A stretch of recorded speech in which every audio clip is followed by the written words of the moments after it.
After a 6-month career break, I decided that I was going to get back into tech and continue progressing my career. So I started the job search in early January, in like the second week of January. And in just a month, I was able to secure 4 interviews and 1 job offer.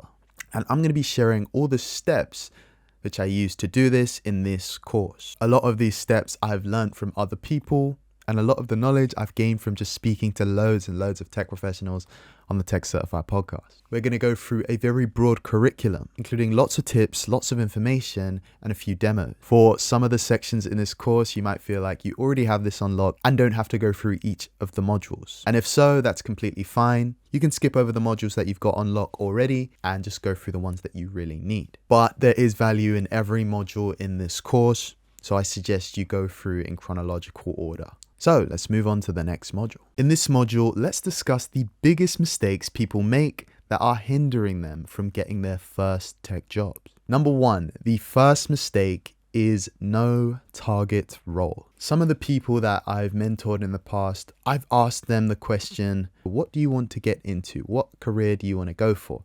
And they might say, I want to get into tech.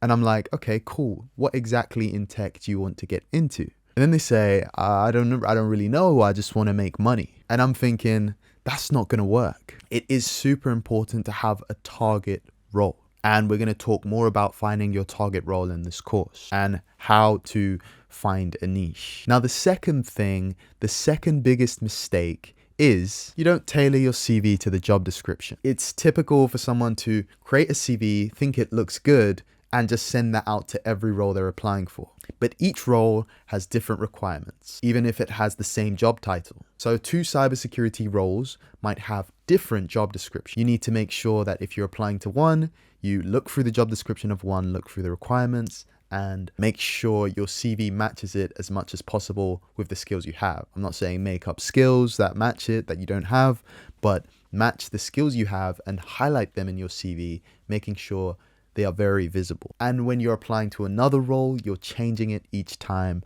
to make sure that the skills that they ask for in the job description are covered. Number 3, the biggest mistake is just having a bad CV.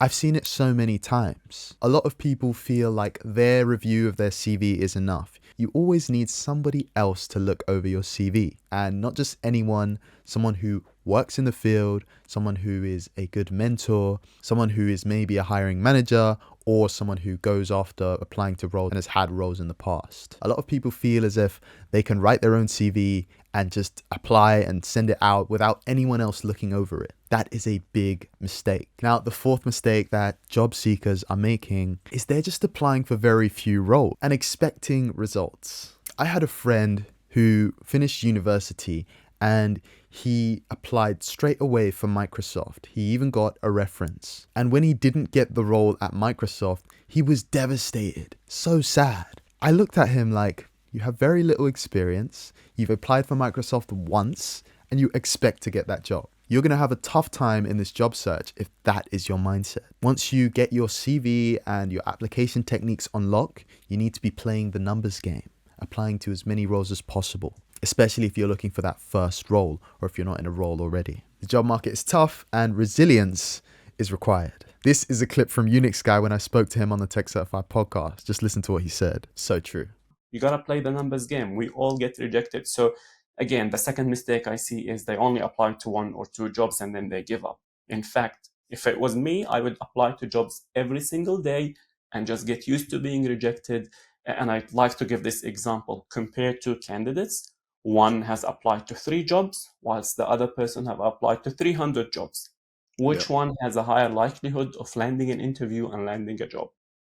I think like the answer is really obvious. Now, the 5th mistake is something that people don't usually realize, and that is applying to old roles. If you see a role online that is more than about a week or 2, it's probably not active.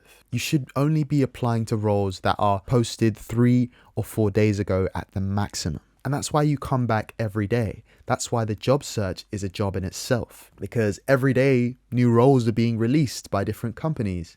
I need to come back every day, refreshing, looking for the latest roles and applying for those. If someone has just posted a role, they're more likely to be looking through each CV that comes in, looking at fresh CVs. You apply for a role that was posted 2 weeks ago. It's not likely that the recruiter is going to see it because their inbox is full with 1,000 CVs already. So returning every day to look at the new job postings is super important. And it's a big mistake to apply to those old roles. We're going to cover more about that in the course as well. And the final big mistake I'll mention is overlooking soft skills. And this is particularly when it comes to interviews. You might be the most technical person in the world, the best engineer who knows all of the technology, but when it comes to the interview, you don't know how to communicate what you know. There, in my opinion, it is 50-50.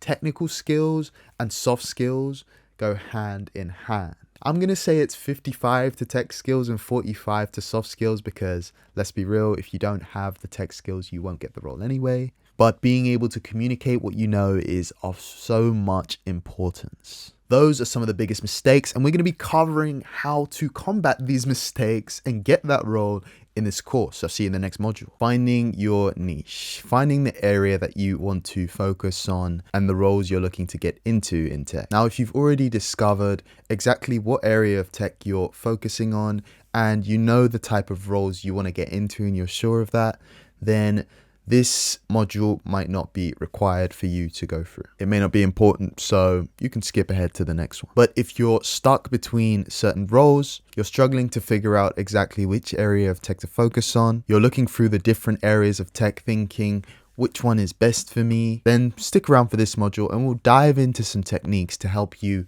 find the niche area that you want to focus on. Firstly, here are some of the main key niche areas of tech, and if you're looking to get into tech, you should look at these. So we've got software engineer / developer, cybersecurity, cloud computing, AI and machine learning. We've got data, we've got network engineering, and etc. Now, depending on the level and how early on you are in your journey, you will be doing some research on some of these topic. One thing that you'll find in today is that skills for each of these will vary, but a lot of them will overlap. For instance, it's not just software engineers that need to know how to code, and it's not just network engineers that need to know networking protocol. So there is a lot of overlap. So if you're really early on in your journey, have a look at each of these roles. So if you're watching this right now, I want you to write down which one of these roles you're currently focusing on, or these areas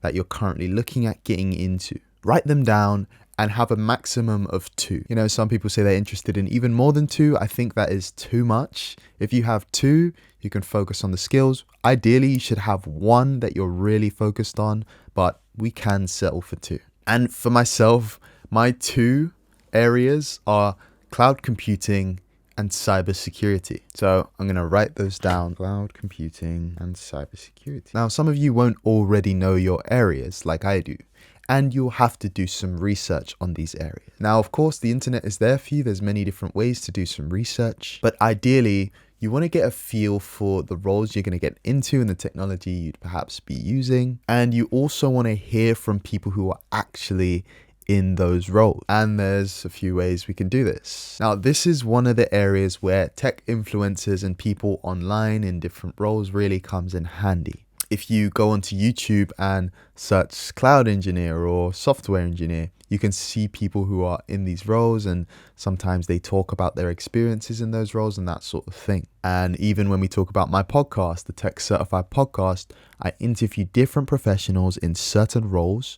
So if you're interested in one of those roles, go check it out. There's over 30 episodes out at the moment, and more episodes are coming out. So definitely check out the Tech Certified Podcast. We've interviewed network engineers, we've interviewed software engineers, we've interviewed loads of cybersecurity professionals, loads of cloud professionals, and find someone in the area that you're looking to focus on and really just hear from them. Another thing I'd say for your research is to look at job descriptions. This will show you exactly what you'd be required to know or learn or do when you actually get into those roles in the future, with an eye of, the future, because you could be looking at a lot that say loads of experience, loads of different technology that could really confuse you. Look with the perspective of getting there in the future if you're not there right now. Let's actually have some examples of this. Let's actually just go on LinkedIn and check out some job descriptions. So let me look at some cloud engineering roles. And of course, cloud engineering is quite broad. There's other areas in cloud engineering, and I like to call that your niche. So you've got your niche, which is cloud, and then you've got your niche, which is a role in cloud that is a bit more specific, but we'll get to that. So I'm looking at a cloud engineering role right now, and some of the required skills, it says strong Azure cloud experience, including migration. It says Windows infrastructure engineering background, strong PowerShell or Terraform experience, lots of desirable skills. And we can see that that comes with a very high salary, but of course it does say strong experience. So you can expect someone in this role to have several years experience. This is just giving me a feel for the skills required to be working in this role. Let's have a look at another one. This is Azure Cloud Engineer. Again, talks about Azure Cloud experience. It talks about automation, scripting, PowerShell, experience deploying and managing virtual machines, experience in making Azure cloud environments highly available and reliable, desired skills in security and compliance, and etc., etc. Looking at these roles really just gives you a feel for the skills required. You can look further into those skills on YouTube and Udemy courses or Coursera and actually investigate gaining those skills. But for now, it's just investigation, learning if you're really interested in getting into this area. And the number one best way to find out if you're interested is asking people who are actually in those roles. And what is the best way to do this? We have to find people in those positions. And of course, the best way is LinkedIn. I've used this method myself and it's been really, really helpful. And it's also quite simple. All we need to do is go onto LinkedIn, search for the role that you're researching, and connect with as many people in that role as possible. Then, once you're connected, send those individuals a message telling them that you are an aspiring professional in that same field, like I'm an aspiring software engineer if it's a software engineer, or cloud engineer if it's a cloud engineer, and asking them about their experience getting into that role and just about working in that role in general. I'm going to add a template for how you can ask that. Here is a template for a message that you can send to each of them. Just change the name each time and the role that you're asking for. And I want you to really play the numbers game with this one. A lot of the time when you're messaging people randomly on LinkedIn, they're not going to respond. But if you send enough responses, some people will respond. Some people might even offer to mentor you or continue to support you along your journey. So if you're going to be doing this, I want you to connect and send out the template to a minimum of 25 people in the role that you're searching for. A minimum. So I want you to go beyond that. Make as many connections as possible, ask as many questions as possible. LinkedIn is free, guys. You can connect and message people as you please. And I want you to ensure that we're making full use of that. It's almost a shortcut to have people who have done it already speaking directly to you about their experience. So make sure we make that happen. As you continue to do your research, you'll start to figure out which roles you lean closest to. Maybe it's software, maybe it's data, maybe it's cloud or cybersecurity. And once you've singled out one or a maximum of two, you can then move on to the next stage. Now, regardless of which area you've chosen, you have to have your IT foundation. If you don't have that foundational knowledge of tech, you will find gaps in your learning along the way. It is important to understand the foundation. And that is why, for instance, when you're going on the journey of learning cloud, even before you start to do like the cloud certifications, you're usually recommended to do a fundamental and foundational IT certification like the CompTIA A+ or the Google IT Support Certificate, or wherever else. There's loads of them. But it is important to have that fundamental understanding of IT before trying to get into cybersecurity or networking or cloud or whatever. So I'm going to leave some recommendations for some really good courses for helping you to gain that foundational and fundamental IT knowledge. And additionally, the knowledge that you gain from the fundamentals and the foundations can also help you to have a base level understanding of the next step, whether it's cybersecurity or networking. Foundations will teach you a little bit about those areas as well. So make sure you have your foundations in order. It is a key step for getting there and having a great career in tech. So I'll leave these suggestions up here and I'll leave links to these courses below. Now, finding your niche. You've already found your niche. You want to get into cloud, cyber, software, data, networking, whatever. You know the niche, the broad niche. Now it is time to find the niche. And when I say this, I'm talking about the role within your niche that you're going to be targeting. To give some good examples of a niche, I want to highlight some professionals and show you their niche to give you a better understanding of what I mean. This is my friend Taddy, who was on the Tech Certified podcast. He is a cybersecurity professional, but his niche is a penetration tester or ethical hacker. Of course, cybersecurity is so broad and there's so many areas under cybersecurity. Another example is Unix Guy. He is, of course, a popular cybersecurity professional, but his niche currently is GRC. He's had a long career and specialized in different areas over time, but currently his niche is governance, risk, and compliance. And that's the area he currently specializes in. So why is it so important to have a niche? Let's listen to what one of my good friends and a cybersecurity expert said about this exact topic. Pick something and get good at it. I see so many people that are like just all over the place, right? You're not going to get good at anything if you don't get good at something at the very least. Don't just jump around, like go from like learning offensive to yes, knowing multiple things in cybersecurity makes you better and well-rounded. But if you're not good at something, like one good enough thing, nobody's really wanting to hire you. How do you fit in to their company or their organization? Let's just think about it from a hiring manager's perspective. When they're hiring somebody for a role, they need somebody to fulfill a certain requirement, a certain job requirement, right? So how do you become that person? Okay, I want to be a SOC analyst. Okay, what does a SOC analyst need to know? I need to know how to use SIMs, EDRs, analyze logs, know how like Windows systems work, how Linux system works, how Active Directory works, maybe some cloud, right? I need to understand how attackers compromise these systems, but more importantly, how to detect that, how to analyze that, how to analyze malware, right? Understand like what hashes are. Like think of it as a perspective of a hiring manager hiring you for a job. What are they looking for? And build those skills. Exactly. Recruiters, hiring managers are looking for specific skills. And so if your learning is really broad and you can't evidence that you really specialize in something and you know it really well, then someone who does know things really well might be taking over you in a job interview. So it is important to have a niche that is going to help you evidence your speciality and how well you know something. You can evidence to a hiring manager in an interview that this is your area that you know so well. Now, I want to give some examples of niches for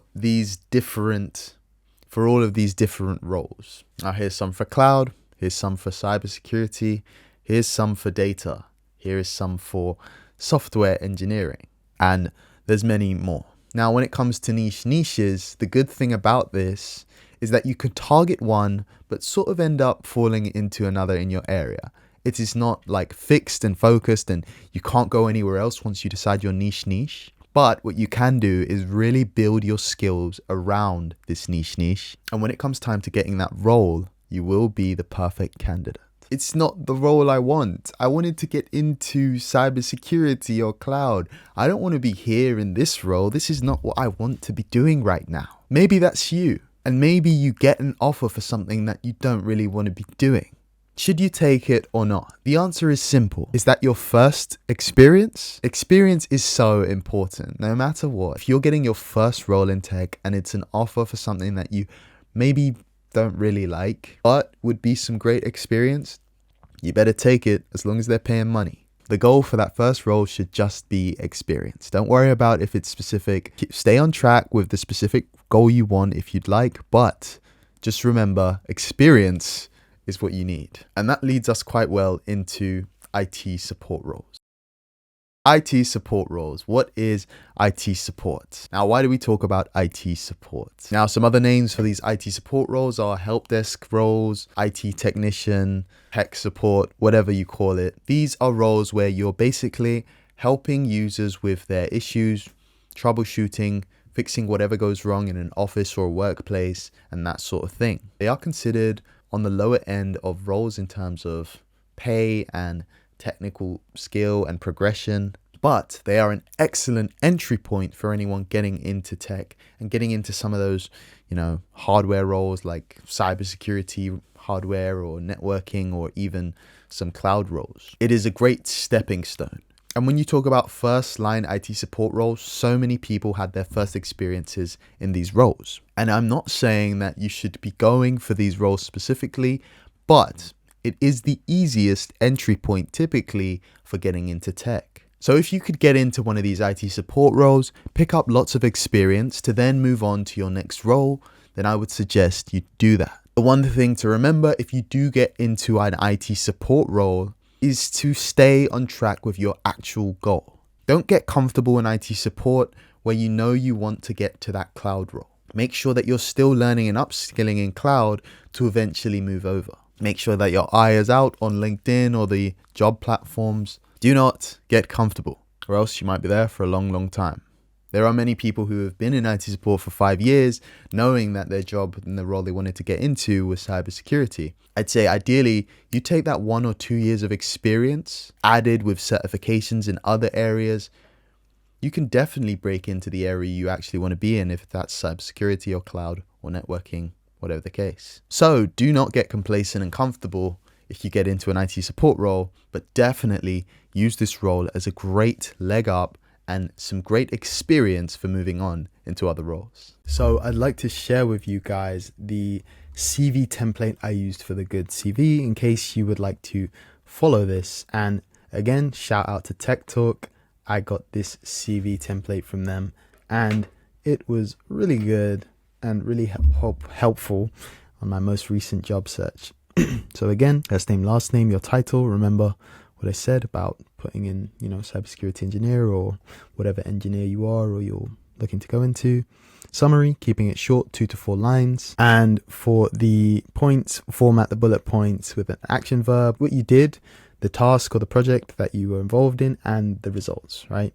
With some great examples here, around 4 points per role. An important point to add onto this is that you should make sure that before you send this off to companies, you should be putting this in PDF format.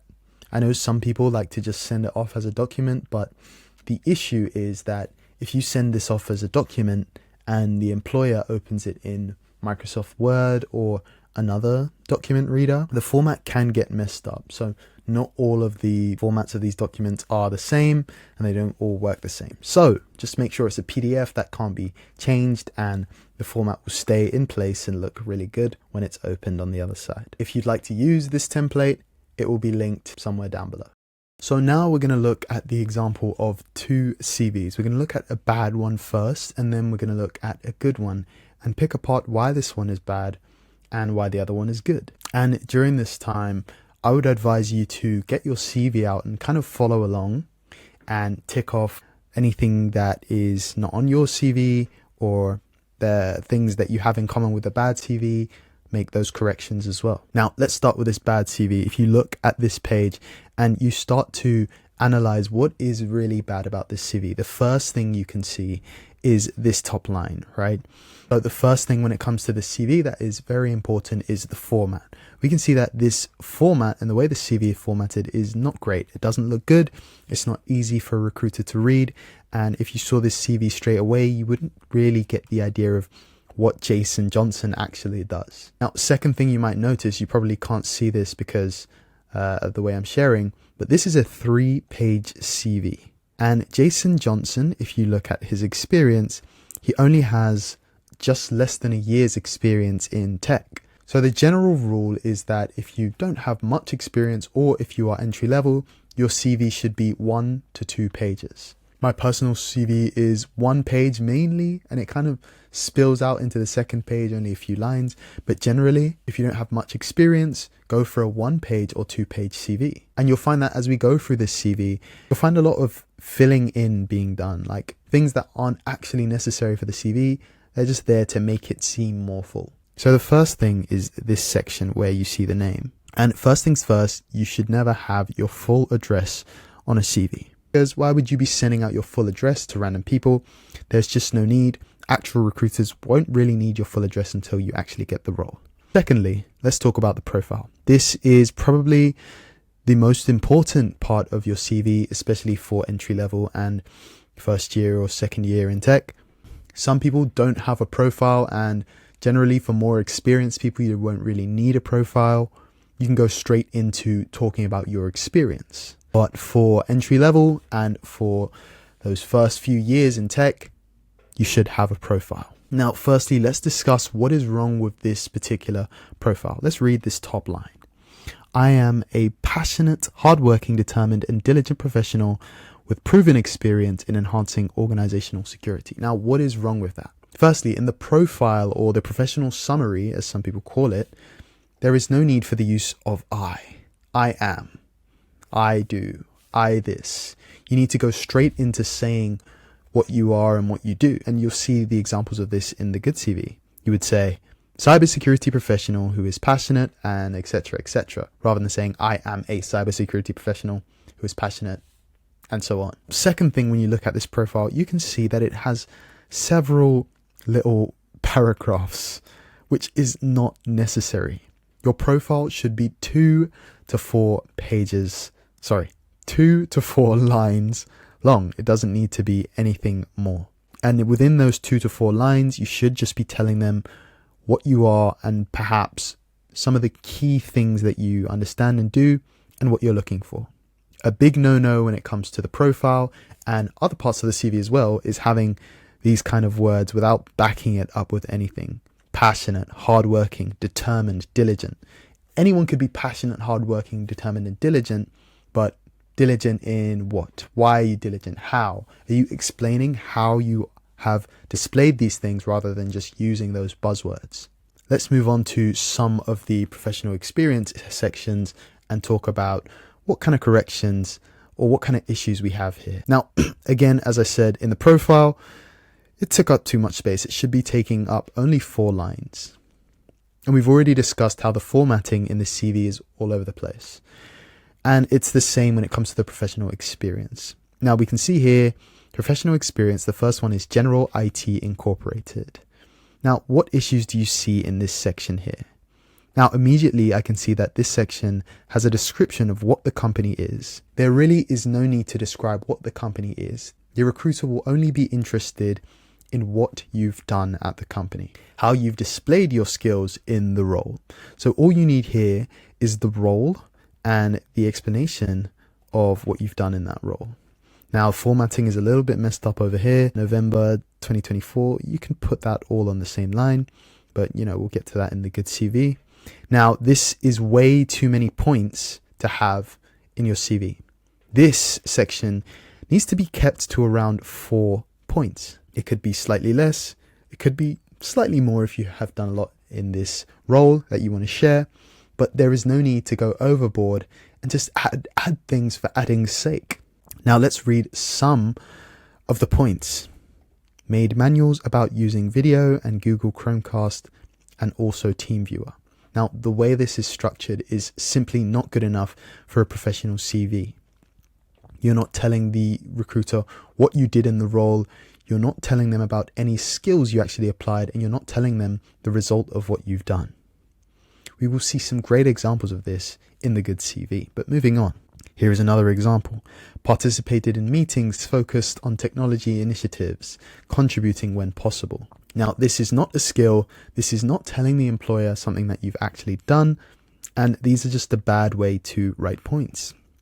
In addition to that, there are way too many points, right? 4 points. And another thing is to make sure that all the points in your experience are uniform, at least close to uniform. So if you have 4 here, you can have 3, 4, or 5 here. Don't have 8 in one and 4 or 3 in the next. It's just about uniformity. Now, moving on to the other experience. Similarly, this is not formatted well.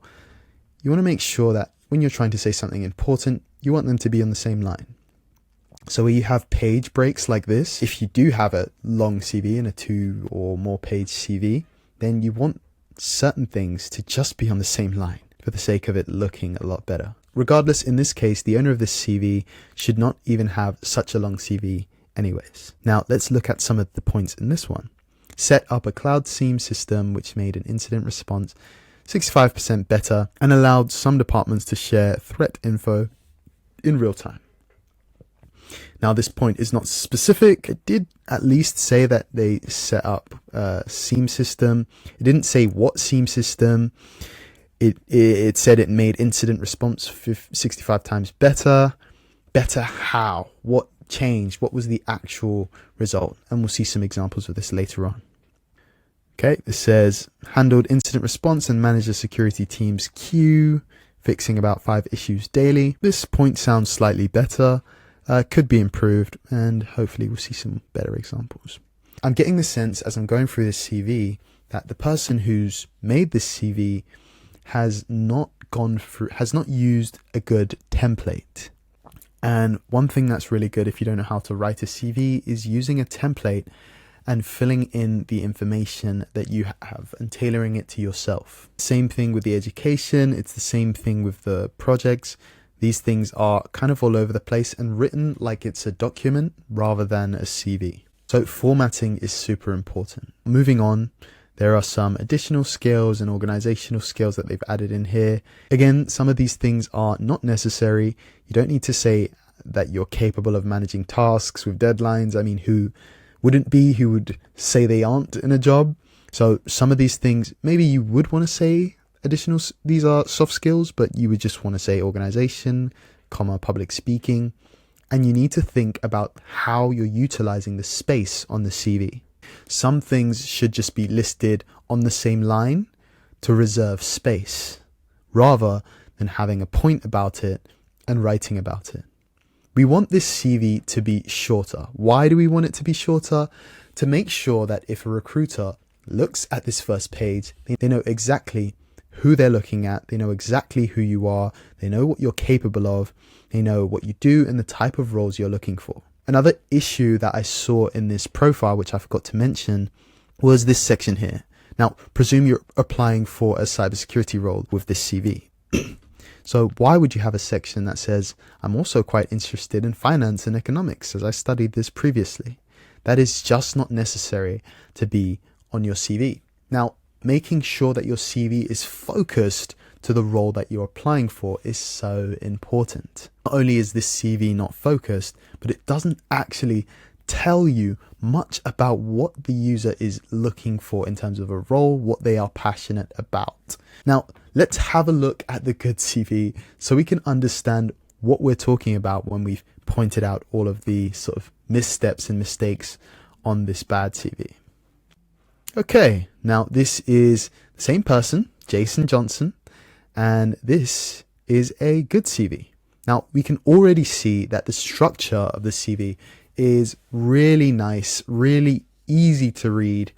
You can see that one of the key things, in fact, before I get into, the other sections of the CV, I want to really stress this nice kind of unique step that I've put into this CV. And shout out to TalkTech, because I got this template from them and they were, and it was really helpful. And I used this to get loads of interviews and job offers as well. Now, this section here, so important. And I love this. You can immediately tell the recruiter or the hiring manager or whoever's seen the CV, who you are and what you specialize in. If you're applying for a cybersecurity engineer role, you tell them straight away, cybersecurity engineer, Splunk, Linux. If it's IT support, you change that. IT support and, whatever ticketing system, or if it's Microsoft or whatever operating system, that sort of thing. And you can do that straight away without even going into the CV. They know what they're looking at. They know the type of person they're going to be perhaps, employing or taking through to the interview stages. So really good to have this section here. And another good thing about this is that if you have a CV that you're using for various roles, you can change this out. Like, let's say you used it for a role that is kind of Splunk focused, like that's a cybersecurity SIEM tool for those who don't know. So you could use this CV, and if you want to use it for another place, that uses a different SIEM like Sentinel, you could just change this section to Sentinel. And that could just be sort of part of the system of the way you work through things and the way you apply to different roles. Now, what else is really good about this CV as we go on? If you look here, they just said Manchester, UK, which is more than enough, telling them your city so they know, okay, perhaps you're in a good working distance from where their office is, if it's a hybrid or a on-site role. And even if it's not, it's good to say, where, but not your full address. Phone number, in case you want them to contact you, of course, Gmail. And this section is really interesting. And I wanted to show you guys this because I use this in my CV all the time, right? You change LinkedIn, and also you can use GitHub as well. You can do this for GitHub. And you just change these sections into hyperlinks. Go to my own personal LinkedIn. Let's say this was my CV, just for example's sake. Okay.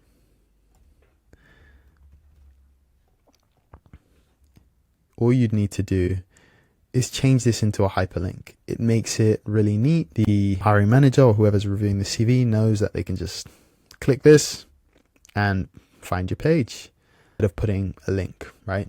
It's just a helpful tip. And you can do the same for your GitHub if you've got projects on there. Very helpful, very easy. And yeah, let's move on. Now, looking at the profile, the way this is structured is pretty good. Let's read through it and kind of pick some of the things that we like about it. Cybersecurity professional with proven experience in enhancing organizational security. Now, first things first, immediately you've told them what you are, a cybersecurity professional. And if we revert back to the bad CV, you were telling them about how you are passionate, you are hardworking, you are determined. But straight away, you're applying for a cybersecurity role and you're telling them that you're a cybersecurity professional with proven experience. Now they know straight away, just by looking at the first sentence of your actual CV, that you are somewhat within what they're looking for. There are loads of ways to write a good CV. There's not just one way. This isn't the be all and end all. This is perfect. It's not the only way to write a good CV, but this is a good CV. And if I didn't mention already, this is a 1-page CV, and it is expressing the same thing as this 3-page CV, but in a much better way. Now, hiring managers and people that look at CVs tend to look at the CV for 6 to 9 seconds. So in 6 to 9 seconds, they're going to decide whether they're going to skip and go on to the next CV or stick around and perhaps read through more and maybe invite you to an interview. So you've got to make sure that as soon as they look at your CV, they can tell who you are. If they read the first few sentences, they know that you're in the realm of what they are looking for. Now, personally, I love to put certifications in the bottom part of here because that, again, is a bit of a buzzword for, some recruiters, and they see Sec Plus or A Plus or whatever certifications you may have. It is quite helpful for them to know that, okay, this person has, certifications that we are kind of interested in a way. So I do like having the bottom line sharing 2 or 3 of the certifications that are relevant to the role. So we're assuming that this is a cybersecurity role that specializes in Linux and Splunk. So Linux Essentials, Sec Plus, etc. I like this setup of the areas of expertise. You can see exactly what this person has done, what Jason has experienced, and you haven't rambled on about what firewall configuration is or what Linux is or what Splunk is. You've just shown them what you've done. Now, the good thing about this is it doesn't take up much space and they can just look over it very quickly and see, oh, he's done networking, he's done this, he's done that, rather than having to read through stuff. If they're looking at this for 6 seconds, they can get a feel for what you're good at very, very quickly. Now, moving on to the experiences, we can see this is done very differently from the previous one. We can see there's no explanation for the role here. And we can see that the explanation for the points are done in a much better way. Designed 5 technical manuals on topics such as how to operate video and projector equipment and how to use Google Chromecast and TeamViewer. Just to see the contrast once again, it said made manuals about using video and Google Chromecast and also TeamViewer. It is day and night. It is contrast. And why is it so different? We've explained what we've done in somewhat professional manner, saying we've designed 5 technical manuals. We can see that you have a skill of designing manuals, and you've told them, what some of the topics are. You've given them a great explanation. Let's look at another one of these. Performed hardware troubleshooting for 35 plus computers, printers, and scanners, managed the ink and toner inventory system, and ordered malicious office supplies as required. So we can see, what you've done. You performed hardware troubleshooting. We can see some of the results, or we can see some numbers about that. 35 plus computers, and we can see some of the results. Managing the ink and the inventory, ordered miscellaneous office supplies as required. So we'll go through in the template exactly how to structure some of your points, and hopefully that will be helpful as well. With education, it depends. If you are a graduate, you would perhaps want to make this slightly more, maybe talk about some of your modules or mention some of your modules in a list form. And again, additional skills, we can see that we've listed out some of the skills and listed out the certifications. With one look at this CV, we know exactly what we're going to get from this person, and so would a recruiter or hiring manager. Now, I know what a lot of people are going to say. Caleb, how can you just have 1 page for a CV? It probably isn't going to be good enough, or they're going to think that you're very amateur or you haven't done much. The truth is, a 1-page CV could be so much more valuable than a 4-page CV or a 3-page CV. It is not about the length of the CV. It is rather about the value that you've put together in this length and how you're able to show the hiring manager exactly what you're capable of. Now, in terms of projects, you could just link your GitHub to, your projects files or that sort of thing. Or you could have a section for it, and maybe that would take it to 2 pages. Another important thing to mention about your CV is the sections can alternate and they can change. Maybe you feel your education is much more valuable than your professional experience. And in that case, you would move your education up above your professional experience. Maybe you feel like your professional experience is much more valuable than your areas of expertise specifically. So you'd want to move the professional experience to the top above the areas of expertise. Now, this system will ensure that that the hiring manager or the employer is seeing what is valuable before seeing anything else. And that is what we're getting at when we're looking at these CVs. We want to get the most value out of that 6 to 10 seconds that they're looking at the CV. We want them to get as much as possible and understand, all of the most valuable things in relation to the role they're hiring for. I've already mentioned this, but I'll mention it one more time. Make sure that you're changing each time you apply to a role. Make sure that you have, the base CV, and then you are changing different bits and parts of the CV according to the job description.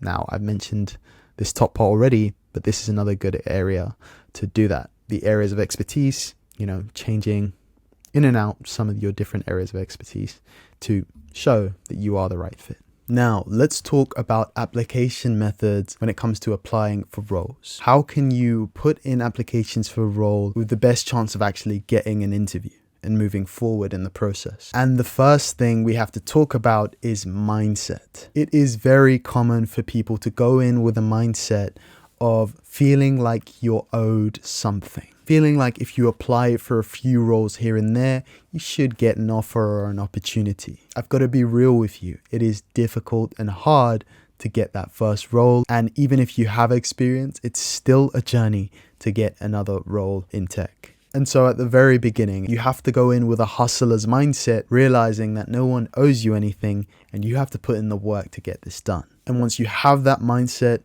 when you're going into applications, you're going to put in as much effort as possible, knowing that all you need is that chance. For first-time job seekers, you need to treat the job search like a job in itself. If you're looking for a 9-to-5 and you don't have a 9-to-5, your 9-to-5 should be looking for a 9-to-5. You need to treat looking for a 9-to-5 as if it is a 9 to 5, just like I said on the podcast. And if you do that, your chances of getting that first role will be very, very good. Cold applications. This is the most traditional way people look for jobs. It's when you go onto LinkedIn or Google or whatever website, Indeed, Read, and you simply apply for jobs without knowing the hiring manager, without knowing anyone at the company.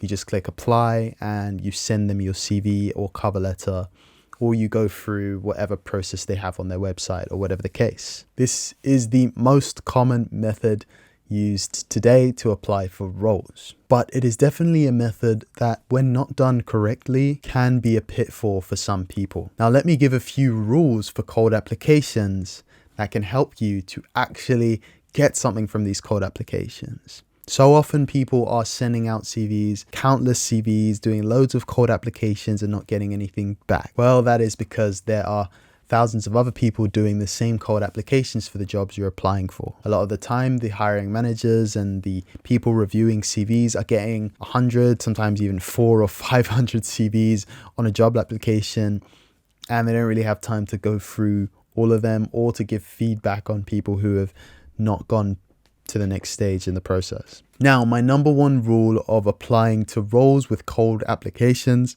is to make sure that every cold application is accompanied by an attempt to reach out to the recruiter or hiring manager or someone who works at the firm. Notice how I said attempt, because not every application you'll be able to find that person. Some job roles display the recruiter name and the hiring manager name on the job. On LinkedIn, they sometimes display the recruiter there as well, but others will not display anyone, and it might be quite difficult to find. But most of the time, there is a way to find the hiring manager. They are somewhere. And so you could do this by looking for someone with a similar name to the role. Say it's a cybersecurity engineer role at a specific company. You would look for cybersecurity manager at that company or senior cybersecurity engineer at that company. Just reach out to them saying, I've applied for this role. Or before you apply, you could say, I'm interested in this role. I'd love to hear more about it. I feel I'm a suitable candidate, that sort of thing. And making sure that every application you put down, there is an attempt to find someone at the company and reach out to them on LinkedIn. That will actually put you in a much better position. When these hiring managers have actually seen your profile, which has been set up nicely, it's just a way of making sure that your CV gets priority in the viewing of CVs, right? Another thing with cold applications is to make sure you're not just using the exact same website and using this one website for everything, because there are opportunities on multiple sites. Personally, I'm a big fan of LinkedIn. I use LinkedIn so much. But when it's time to apply for roles, I like to mix it up, because LinkedIn Easy Apply is not the answer in all situations. And there are loads of roles on other websites that are not displayed on LinkedIn. Having some variety to the websites you're using when applying could give you a much better chance. Now, here in the UK, there are some websites that I use that are really good, which I'll mention. So of course, there's LinkedIn, which is the number one website that I use. Then I use CV Library, and I've got loads of calls from recruiters on there. I also use Indeed and Read every now and then to look through and see what roles are on there. And then, of course, loads of company websites for more specific roles that I'm interested in at specific companies. So there's specific companies I want to work for.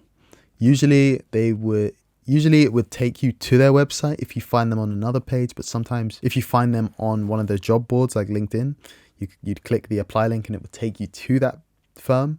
But sometimes it doesn't work that way. So when it comes to big companies that I'm really interested in, I always make sure I go to their portal or their careers site and apply there. If you're doing cold applications, remember to be making sure that you are tailoring your CV to each role. If you're really on that grind, I'd probably suggest 10 applications a day. You might think I've applied to everything on the internet, but if you keep looking, keep searching, keep really digging, you will find more. Look at other company websites, do your research, and find those roles. Now, this method is recruiter outreach, and this is the actual method that I use to get my first job in tech. Now, the premise of recruiter outreach, as the name says, is to find as many recruiters as you can on LinkedIn and tell them a little bit about yourself and tell them what you're looking for. Now, the way to do this is to create a template message that you're going to send out to these recruiters. And I will share the one that I used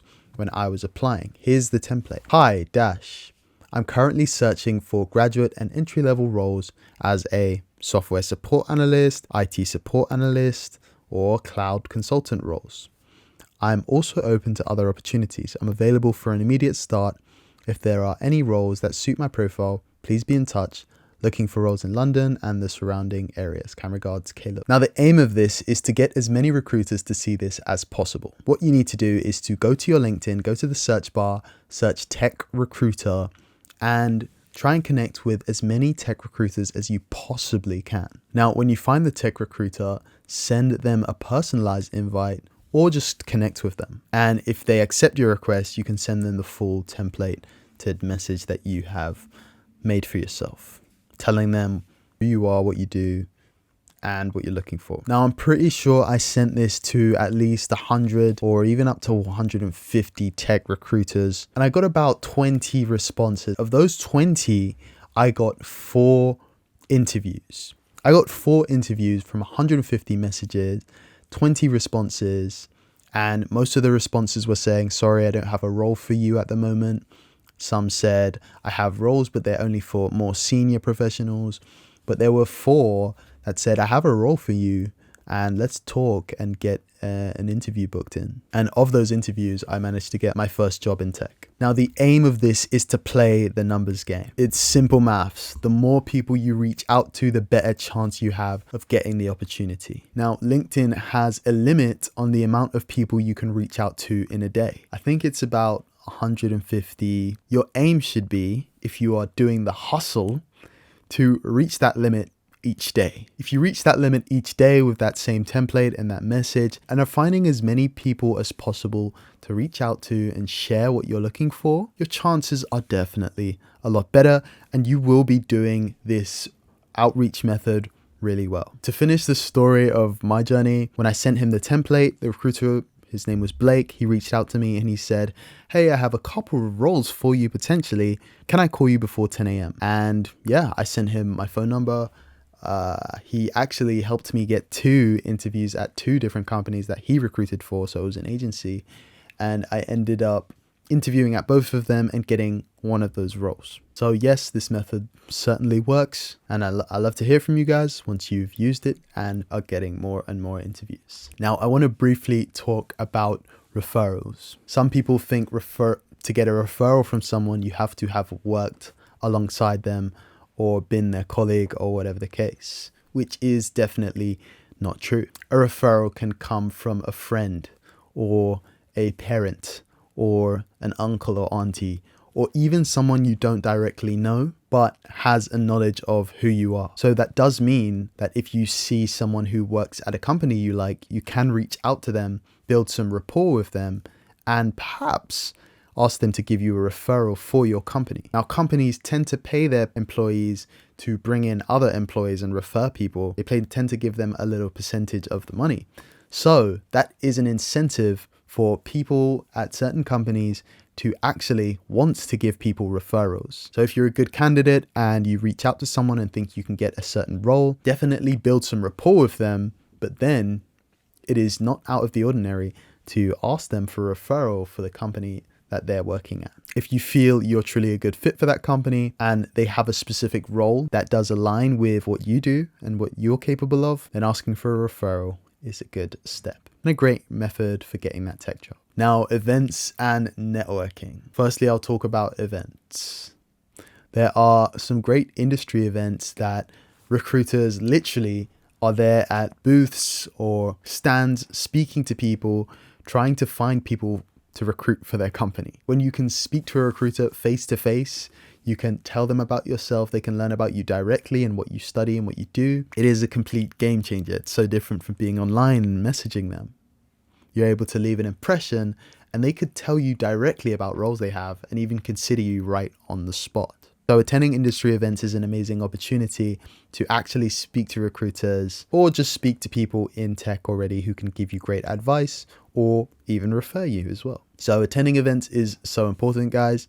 You can learn a lot from those events about the technology. You can also make great connections that can get you into the industry or get you new roles in the industry. And I'll just play this clip. This is Amma. She works as a tech consultant, and she shared an incredible story of how one conversation completely changed her life. Just listen to this. Took it upon myself to actually go to the Black Tech Fest last year, which is where I then gained the role that I'm currently sat in now. Yeah, when I was in the Black Tech Fest, I was kind of looking around, having a look at different things. I'd had an interest in cybersecurity, so that was really like my main focus and what I wanted to do. But I realized that ServiceNow was like in the corner of my eye, and I remembered that we had actually used their software whilst I was working in my graduate scheme. So I kind of went over, I spoke to the recruiter, and it was just like literally one conversation can change your life, because she was literally like, your blend of soft skills and technical knowledge sounds perfect for a role we have called a solutions consultant. And at that time I was like, what is that? Never heard of that, have no idea what that is, kind of thing. One conversation at one of these events completely changed their life. They got a role directly on the spot from a recruiter who they spoke to at one of these events. So cool. And these events are really important for making those connections directly. The numbers game. Everything is the numbers game. Of the 3 different methods that I've just mentioned, each of them will require you to play the game. The more cold applications you do, the more likely you are to get responses. The more recruiters you reach out to, the more likely you are to get responses and to get an interview from that method. The more people you ask for referrals, the more likely you are to get a referral. So it is a numbers game. And the people putting in more effort are getting greater results. So make that commitment to keep the numbers up. I suggest you pick a certain number that you'll do each day. If you pick a certain number, make sure you're pushing yourself to do even more than that number and making sure you get to that number every day as you're on your search. Okay, so now let's talk about doing the learning. And at this point, you have your niche, you know what you want to study. It's time to lock in and do the actual learning of the technology to get the role. In this section of the course, we're not going to go through technology specifically or tutorials or how to do certain things in the tech space. Rather, I'm going to outline the ways that you can go about learning that technology. There are so many questions I get about learning through YouTube and other means. They ask me things like, Caleb, what course should I do? Should I do a degree or a boot camp?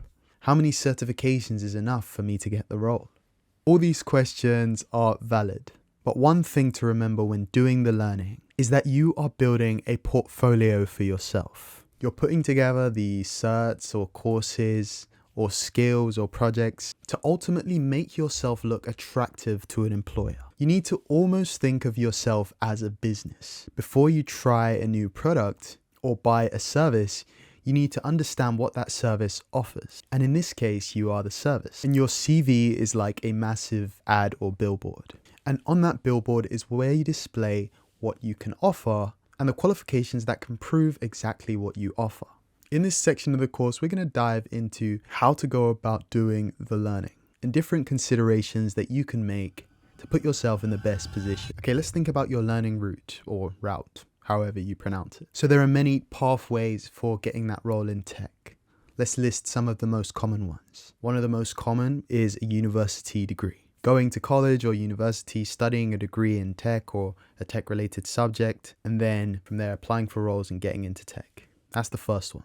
The second one, also quite popular, is boot camps. And boot camps are like an intensive course where in a short space of time you learn a lot of things rather than a 3 or 4 year degree. You're learning a specific skill in a short space of time. It could be a few weeks, could be a few months, but boot camps are typically much shorter and intensive. So there's a lot of learning to do in a short space of time. Let's talk about the third route. This is self-taught. And self-taught is probably the most difficult route to get the learning done and enter the industry. And although it's the most difficult, it has certainly been done many times. And self-taught just means when you go after learning online courses, you find your own things to do, you find the certifications you want to do, you put them together, and you create your own portfolio through things you do yourself, as it says, self-taught. And another bonus one is apprenticeship, which is when you basically get a job, but you are also doing a degree at the same time. It's something they do in certain places. They do that in the UK a lot. They don't really do that everywhere, but it's another option.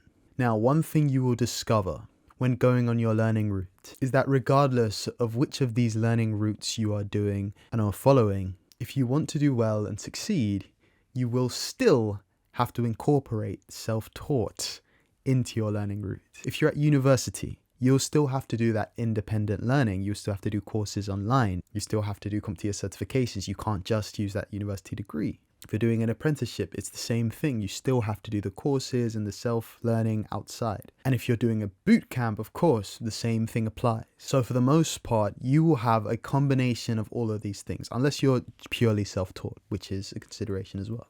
Now, there are many factors to consider when choosing your learning route. One is financial. How much are you willing to spend on your education for getting into tech? There are also risk, because some of these things are really expensive. University degrees, of course, are wildly expensive. Boot camps can also be expensive. And even being self-taught, you still have to spend money on certifications, courses, subscriptions for projects, and things of that nature. So there is finance involved. You will have to pay for something. Another consideration is the time that you have. Maybe you'd like to go an intensive route of learning a lot in a short space of time, and a boot camp is just right for you. Maybe you just finished high school and you want to take your time to learn, and you have the resources to go after a university degree, then university might be good for you.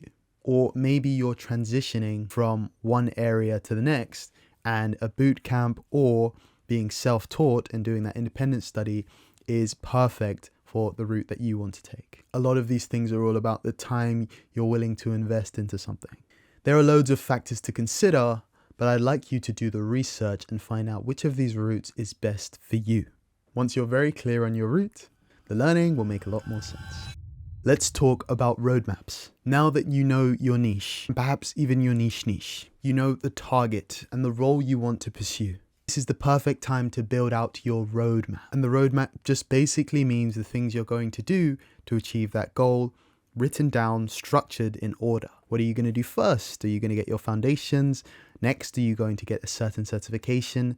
Then are you going to build certain projects related to this or that? What is your roadmap? Your roadmap has to be focused on a specific role and aimed towards a specific goal. I didn't mean to rhyme there, but it just happened. Now, going after that tech role, your roadmap should involve 4 main things. It should involve the learning of the foundation. As mentioned before, your IT foundations are super important and they must be incorporated into your roadmap.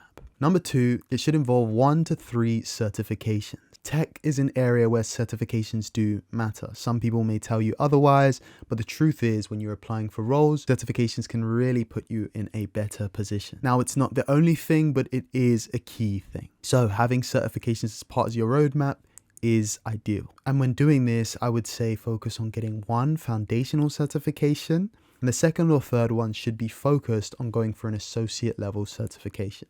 You know, you can mix it up a little bit, maybe get 2 foundational ones if it's in different areas, and then getting an associate level certification. But make sure you don't just stay at the foundational level and you look towards getting an associate level certification, you know, going on to expert and so on. Typically, the foundations are really easy, and recruiters know this and hiring managers know this. And when it gets to associate level certifications, these are more specific and related to certain skills. So you will have certs related to your niche or your niche on this roadmap. Now, the third thing is the skills. Now, when I talk about the skills, what am I talking about? There's learning certs and learning to study in theory. There's the foundations, and then there's skills. When you actually become an expert at something through learning. When I talk about skills, I'm talking about things like maybe you're really, really good with networking and you've learned networking skills. Maybe you have programming skills and knowledge. And these are things you can't just do with certification. You'll have to go out and do the practical stuff, the actual learning of the skill, not just the theory. The knowledge is great and certifications are great, but when it becomes practical, actually working on it, and you achieve excellence in that area, it then becomes a skill. And finally, projects. Now, the good thing about projects is it gives you something to show to the person who's going to eventually hire you, whether it's recruiters or hiring managers, or on your interview day, you're able to show a project that you've done that relates to the actual role. It is a massive benefit to have projects. So Your roadmap involves these 4 things and it becomes a complete roadmap. Now you might be thinking, where can I find already set out roadmaps that I can follow? And I would say YouTube it or Google it. I have so many roadmaps on my channel for getting started in cloud, for getting into cybersecurity, and there are so many other YouTubers out there that I'd recommend. At the end of the day, roadmaps should come from people who really understand that area of tech. So if someone who doesn't work in cybersecurity is giving you a roadmap in cybersecurity, please avoid it. If someone who doesn't work in cloud is giving you a cloud roadmap, please avoid that roadmap. And get these roadmaps from people who are knowledgeable about their industry and who work in that industry or have worked in that industry. Now, I have some great roadmaps on cloud and one for beginner cybersecurity, so do check those out on Caleb Only Certified. Other than that, I would suggest you go to other creators out there on the internet, or look at the Tech Certified podcast and see if I've interviewed someone in the area you're looking towards. I usually ask each guest for a roadmap in their field, so that could be really helpful for you. Something to note, make sure that the skills on your roadmap, the projects on your roadmap, the certifications on your roadmap are all aligned. Don't have projects in one area and a certification that's completely unrelated. Make sure these are aligned to your target role, to your niche. And this is why you have a roadmap, so that it is structured towards a specific goal. The final thing I'll say on this is that when you have your roadmap, don't change it too much. There is a concept known as shiny object syndrome. And this is something that happens a lot in tech, especially when you're doing your learning. You could be one day learning about Azure and you want to become a cloud professional. You're really enjoying that, you're following your roadmap, and then you hear something online about how ethical hackers are really cool. And now you want to switch to being an ethical hacker a couple weeks later. Then you start doing the learning on that. And then you hear about the amazing things going on in GRC, and then you switch to that. This is known as shiny object syndrome, and it should be avoided at all costs. Make sure once you've decided on your niche, you have a well-informed roadmap on it, you see it through. Might be certain areas you change here and there, but make sure that you don't fall into shiny object syndrome. This could really elongate the process and make things more tiring, more tasking, and you could just end up stuck in one place, not really moving forward, not really learning, not really getting to the position you need to be in. And if you follow the steps I've mentioned in this video, you'll be in a good position with your roadmap. Now, I just want to touch once again on certification. The question is, are they important? And if so, how many should I get? Now, first thing, yes, they are important, especially if you're in industries like my own, like cloud and cybersecurity. These are industries that do value certifications. They're not the only thing they value, but they do value certifications. And it still does depend on where you are and the position you're in. Some companies might not value certifications as much. Others live and breathe certifications. They love people who are going for more certifications. They promote people with certifications and they take them really seriously. What I would say is that having certifications only helps you. It does not hurt you. So it is important to go after them, but not to become a badge collector and get as many certifications as you can, because it gets to a point that the certifications are not helping you. They're not doing much for you. I would say this, they are important, especially for your target role. Get certifications that are super related to being good in that target role, and they will elevate you quite well. Another thing is to ensure that with every certification you have done the practical work. You do know how it actually works when it's being done rather than just the head knowledge. There are industries where certifications are not as valued. Areas such as software engineering don't value certifications as much as areas like cybersecurity and cloud computing. So it doesn't apply to every single area. But to answer the question, yes, they are important in this tech industry. There's been a debate going around with certifications. Many people will tell you, don't get certifications. Why would you get certifications? Focus on other things. And I promise you, if you look at that person's portfolio, if you go on LinkedIn, you will see they have at least 5 certifications. So do take your certifications seriously. They're not the only thing that will help you, but they will certainly help you. Now, the big question that people ask is, how many certifications should I get? Or is this certification enough for me to get a job? It just doesn't work that way, that you get this certification and that qualifies you for a job. Remember, you are building a portfolio. So the more things that help you on that portfolio to become the person that the hiring manager needs, the closer you are to getting that role and moving into that position in tech. So it is not about, oh, I have the certification, I'm qualified now. But the certification is in addition to your portfolio, bringing you closer to the goal. Going for 2 or 3 certifications sounds about right, as long as these certifications are related to your end goal. Remember to not stay at the foundation with these certifications. Remember to start at the foundation and go to associate or expert level.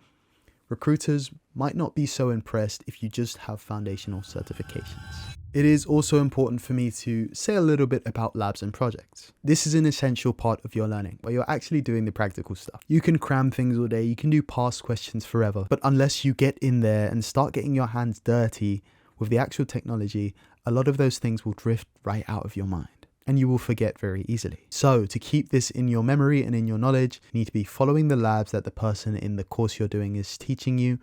You need to spin up a virtual machine or a sandbox environment that you can test things in. You need to create your own home lab, or you need to download that IDE and start doing the coding for yourself. Another important thing about labs and projects is that when you document these labs and these projects that you've done, and you're able to show this to an employer or someone that's interviewing you, it can provide a massive advantage, them knowing that you can actually do this stuff. I want to give this incredible example from our friend Cami, who was on the Tech Certified podcast, of how he used one of his projects to secure a job in tech. So I took it upon myself to, in the first interview, look at their site, find whatever case studies of SharePoint intranet sites they had, and basically created one myself in my demo tenant that looked quite similar, so that they know I didn't copy the image. And then at the end of the interview, I basically asked the hiring manager, would you like a gift? And they were, I guess, pretty much puzzled at first. But then I showed them the intranet site, and it kind of explained, okay, this is, I've seen that this is your main bread and butter. So I wanted to let you know that I can, deliver this already, if that makes sense. So that made me already a high candidate over everyone else. He couldn't believe that I had gone to so much detail to sort out the design of the presentation that it actually looked like something that they would present themselves to other clients. An incredible example of how projects are super useful and super important for getting that next role. Once again, YouTube is a great place to find projects, and there are loads of GitHub repositories with great labs in there, and I will link some of them below for different roles. So check that out. You've applied for a role that says 3 weeks ago, and you think you will get even a response. Now, the roles that say 3 weeks ago will likely have the maximum number of applicants, or they won't even be hiring anymore, and it's just a role that's there and they've forgotten to take it off the internet. So when you're looking for roles, when you're on the job search, apply to roles that are 4 days old or less. Ideally, you would be returning to LinkedIn or Indeed or whatever job platform every day and filtering to see the roles that have come out in the last day. That way you've applied for roles within the day that have just dropped in the same day, and the likelihood of the recruiter seeing your application is so much greater. Now, when I was doing my most recent job search, this is what I was doing. And oftentimes I would get a reply very quickly for a role that was released a couple of hours ago. When a role is released shortly, they are actively reviewing the candidates that are applying. When a role was released a couple weeks ago, they are probably not. So make sure that you're returning to apply every day and you're looking to apply for roles that are 4-5 days ago. There are special cases where there is some sort of deadline for applying for roles, but for the most part, when you're returning to the job application station, look for roles that have been posted very recently. Congratulations on coming to the end of this course. But it is not the end of your journey. In fact, it is the very beginning. If you've come this far, now is the time for action. I hope you've been taking notes and are ready to action the things that you've noted in this course. Because if you're not taking action, then everything you learned has been wasted. This course is here to give you the tools to go after that job search. Nobody's going to give it to you. You need to go and take it. And if you're someone who is looking for continued direct support on your journey from myself, do consider booking a mentoring session with me or joining a coaching program where I will personally coach and mentor you directly and help. I'm not able to mentor every single person, but for those who are in a position, there is a link below to apply to work directly with me and be coached and mentored by myself on your tech journey. And if that's not for you, lock in on what you've learned on this course and ensure that you're putting these things into action.